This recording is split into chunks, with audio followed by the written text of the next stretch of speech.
Hello student, hashtag keyword physics में आज का टॉपिक है हमारा conditions for the work done to be zero, यानी किन कंडीशन में ज़ीरो वर्क डन होता है। इन जनरल हम इसे 3 कैटेगरीज में डिफाइन कर सकते हैं। देखिए, पहली कंडीशन जब वर्क डन ज़ीरो होगा तो क्या होगी, उसको समझने के पहले सिंपल वे में याद रखिए, वर्क डन का फॉर्मूला है W is equal to F into S। W is work done, F is force and S is displacement. तो अगर डिस्प्लेसमेंट ऑफ बॉडी नहीं हो रहा है तो वर्क डन ज़ीरो होगा। जैसे कि आप दीवार पे थड़े धक्का दे रहे हैं तो देयर इज नो डिस्प्लेसमेंट, तो वर्क डन ज़ीरो होगा। तो पहली कंडीशन हो गई। दूसरी कंडीशन, अगर आप कहीं फोर्स लगा रहे हैं और डिस्प्लेसमेंट उसके नॉर्मल डायरेक्शन में हो रहा है, यानी direction of force applied and displacement are perpendicular to each other और नॉर्मल टू ईच अदर, यानी कि डिस्प्लेसमेंट ऑफ फोर्स के बीच का जो एंगल है वो 90 डिग्री का एंगल है, जिसे हम कहते हैं नॉर्मल टू ईच अदर। तो हम फॉर्मूला लिखते हैं W is equal to Fs cos 90, और इसमें cos 90 हम जानते हैं ज़ीरो होता है, तो वर्क डन कितना आ जाएगा, ज़ीरो, यानी कोई वर्क नहीं होता है।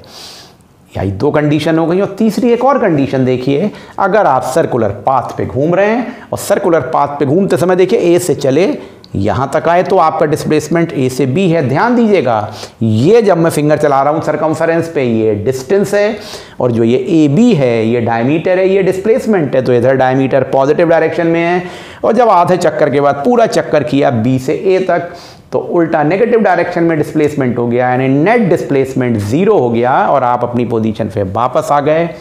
तो in the circular path after 1 complete round आपका डिस्प्लेसमेंट कितना हो जाता है, ज़ीरो हो जाता है। उस कंडीशन में भी वर्क डन ज़ीरो हो जाएगा।